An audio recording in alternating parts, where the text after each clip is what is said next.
r/ask Reddit. What are some ridiculous history facts? Ancient Romans would put sandals on the hands of sleeping people, then tickle their face so they would slap themselves. When the Romans laid siege to Themyscira, a real place weirdly enough, they attempted to tunnel into the city. The Themyscirans released bears into the tunnels. Thus tunnel bear was invented. Claudius Drusus died in AD 20 from asphyxiation when he tossed a pear in the air and caught it in his mouth. The pear tree was put on trial, found guilty of murder, and destroyed. The first bomb dropped on Berlin by the British during World War II claimed no human casualties, but it did kill an elephant. Never forget.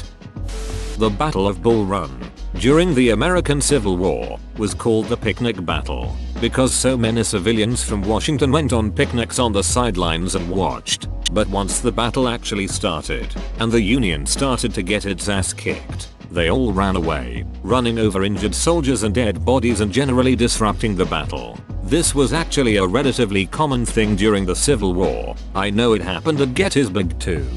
Ducking tourist. At US President Andrew Jackson's funeral in 1845, his pet parrot had to be removed because it was swearing. Colombia has a period in history literally called the dumb homeland period because of how incredibly dumb politicians acted at the time. Montenegro technically was in war with Japan for 101 years and they signed a peace treaty in 2006. Montenegro was allied with Russia in Russo-Japanese War and they declared war on Japan, but they forgot to peace. When the Netherlands was occupied by Nazis in 1940, many people fled to Canada, including Princess Juliana of the Netherlands and her husband Prince Bernhard of Lippe-Biesterfeld. Their daughter, Princess Margrethe, was born in Ottawa, not knowing if the baby would be male, and hence the heir to the throne. Canada declared the maternity ward of the Ottawa Hospital extraterritorial, which means it became international territory. This meant that the baby would derive its nationality only from its mother, making it 100% Dutch. The shortest war occurred between Zanzibar and the British Empire, lasting around 45 minutes. Both the British and the Zanzibar Sultanate fielded a couple thousand men with a few boats. However, the war ended with a single Brit wounded. Meanwhile, the Zanzibarians suffered 500 dead or wounded, including civilians, and their entire navy, a yacht, 2 boats and a shore battery gone. There used to be bread stamps, burned into a cooked loaf of bread, to avoid bread fraud, as the government supplied the wheat flour, but some bakers tried to use sawdust and other ingredients in the bread to make the wheat last longer. The bread stamps were baker specific, so they could track down where any tainted bread came from. If they were caught, they had to move to another town to make bread, or wait 3 years to continue making bread if I remember correctly. Bread laws were huge throughout most of history. Nowadays, the idea of the government so strictly regulating an industry that they are forced to sell at a certain price seems odd. But in a time when food shortages were always a danger and food reserves were slim, bread becomes a very important commodity. It's how the Roman emperors kept Rome quiet despite the fact it was such an absurdly huge city. Literally bread and circuses. Free bread, free water, and free entertainment. During the most critical portion of World War II, the Japanese thought they had sunk or disabled 3 American carriers when, in reality, they had only bombed the USS Yorktown 3 times. They were caught with their pants down when the bombs started landing at Midway. As St. Lawrence was roasted to death on a gridiron, he is said to have remarked to his torturers, "I am cooked on this side, turn me over." St. Lawrence is the patron saint of cooks and comedians. During World War II, a bunch of German soldiers got separated in rural Russia. They were trudging through snow with no food or water for days before finally finding a supply drop that missed its mark. They opened it up and found only black pepper and condoms in it. For anyone wondering, my source for this is Storm of War by Andrew Roberts. Unfortunately, I can't remember the page number because I read the book a few years ago, but I believe the chapter is called Clash of the Titans. I'm sorry I don't have a more exact source, but I'm a random commenter, not a history teacher.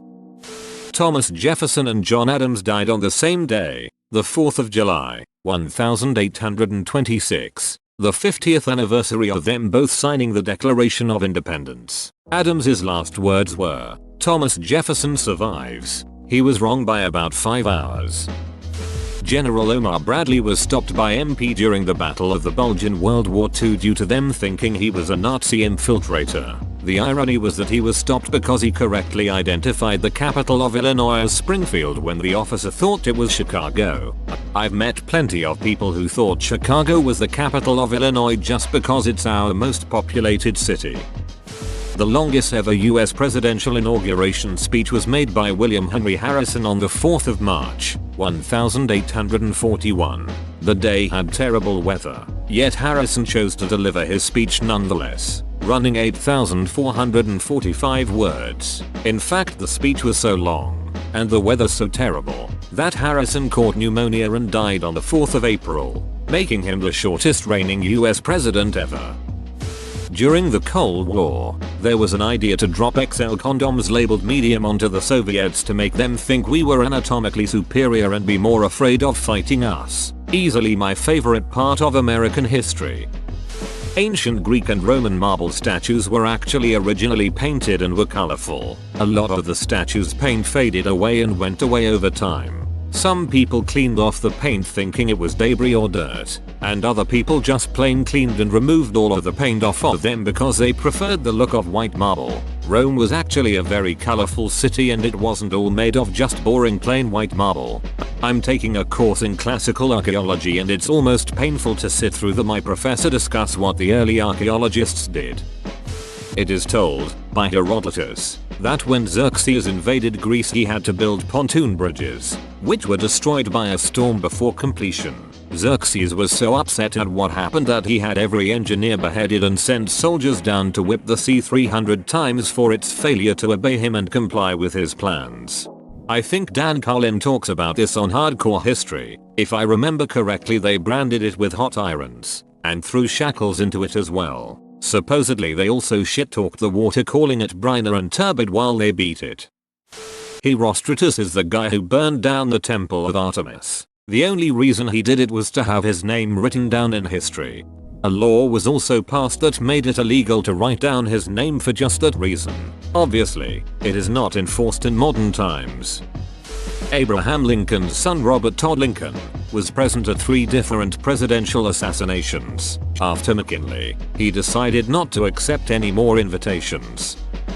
Stalin used to take people on the side to have some drinks with them or invite them to join him for a vacation in his holiday home. Khrushchev wrote about how much he hated those drinking breaks and vacations. Of course, Stalin would try to get you drunk and get info from you, and could decide he wants to kill you during the vacation, but you can't really decline his invitation.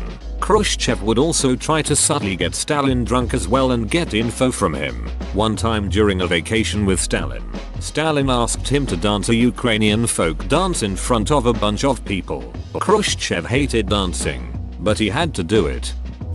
The Massachusetts colony banned celebrating Christmas. During that time period, many people used it as an excuse to get hammered and party. Another tradition was that the young adults would cross-dress then go door to door singing songs and demanding food. This clearly doesn't fit with Puritan lifestyle, so the governor banned public celebrations. People could still celebrate it in their homes if they didn't get too rowdy. I think it was unbanned when Massachusetts became a state, but didn't become mainstream until Christmas became a national holiday. Nashville briefly legalized prostitution during the Civil War. Union soldiers stationed there kept getting syphilis, so the no prostitutes were put on a large barge in the river. I'm a little fuzzy on what happened after that, but no, it didn't work very well. So it was legalized and prostitutes had to be registered or get a license. I can't remember which, and we're required to have STD checks. This lowered the amount of prostitutes with syphilis because it was getting caught and treated. That lowered the amount of soldiers getting syphilis and made the army happy. It was outlawed shortly after the war ended though. During the Viking era, there was a leader named Sigurd. He allied with a Viking warlord named Thorstein. He wanted to conquer more land and expand his territory. He had already been very successful in doing so. This was until he feuded with another leader called Marl Bucktoothed or Marl Tusk. As his front 2 teeth were abnormally large and buck-toothed, they decided to settle their matters on the battlefield and both agreed on bringing 40 men each for the battle. However, Sigurd ignored the terms and brought 80 men. Buck-toothed had realized he had been betrayed but did not give up. They killed a number of Sigurd's men, but alas, they were overpowered and were all killed. Here's the catch. After the battle, Sigurd ordered his men to behead all the enemies and tie them to their saddles as trophies. However, as Sigurd rode home in victory, the severed head of Bucktooth pierced his leg, which led to an infection, killing him soon after. The British once sent a guide to China as a spy so he would uncover the secrets of making tea. Potatoes were not very popular as a food in France, like they were seen as fit only for animals. Not only that, but they were considered generally not digestible by humans. So a pharmacist named Parmentier knew they were good food and wanted to popularize them among the working class. So he got a 2-acre farm to grow potatoes and placed armed guards around it at all times. People assumed armed guards meant something very valuable was growing there, so they began to steal the potatoes. That's how potatoes became popular in France's working class. He also told his guards to accept bribes and to not actually catch anyone. Pepsi once had the 6th largest military in the world after the price of Russian vodka couldn't cover their deal for Pepsi products. So they traded 17 submarines, a frigate, a cruiser, and a destroyer for a trade deal. Fun fact, the president of PepsiCo at the time told the National Security Advisor, "We are disarming the USSR faster than you are." Former US President Andrew Jackson was approached by a man who pulled a gun on him. Smaller history fact: this was the first assassination attempt on a US president. The man pulled the trigger and the cap went off, but the gunpowder failed to light. The man pulled a second gun and fired, but the gunpowder again failed to light. The assassin tried to get away, but not before Andrew Jackson got him and beat the shit out of him with a cane. Karl Marx's great-grandson has a YouTube video of him doing Parker, called !. Hitler, Stalin, Trotsky, Freud, and Tito were all living in the same area of Vienna in 1913. Pythagoras drowned a student to death because the student proved the existence of irrational numbers which contradicted Pythagoras and his cult's, the Brotherhood, beliefs. Well, duck his stupid theorem then. The first known political cartoon is Egyptian, and Joe's hat ship suit, the only woman pharaoh, pegging her lover and chief architect Senmut. The death of Cato. He killed himself by ripping out his internal organs one by one. Henry Cavendish, the man who was vital in the discovery of gases and discovered hydrogen. He inherited a ton of money from his uncle and built a special castle, I think. He was incredibly introverted, so it was designed so that he never had to meet or see any of his servants. He communicated with them through notes only. He did, however, appreciate other scientists coming to visit and talk. His works mostly came after his death, of course, but I found this guy interesting. The entire country of Malta was awarded the George Cross for its efforts in World War II. It's still on their flag. Once FDR died, Truman didn't know about the Manhattan Project, but when he found out, he subtly tried to tell Stalin they were working on something big. Stalin was like, "Yeah dude, I knew before you did," since he had so many spies in America. In 1895, the entire state of Ohio had only 2 cars. Both cars managed to still smash into each other. 1927 Liberian elections were referred to as the most rigged ever by Francis Johnson Morris, a modern head of the country's National Elections Commission, and also made it into the Guinness Book of Records as the most fraudulent election ever reported in history, as despite there being fewer than 15,000 registered voters, King received around 243,000 votes, compared to 9,000 for Faulkner. 101 years ago, a massive tank of molasses burst open in Boston, causing a sticky wave that killed 21 people and injured well over 100. The Great Molasses Flood spread at about 35 miles per hour. In 1714, a Norwegian captain and an English captain had a 14-hour-long ship fight. Afterwards, both ships were badly damaged and the Norwegian captain was running out of ammo. He sent an envoy to the English ship, asking if he could borrow some of their ammo. They said no. Whoa, you made it to the end? You're a ducking beast. I'll cut you a deal. Smash like and subscribe for more curated content, bruh. It's free and that's a great price.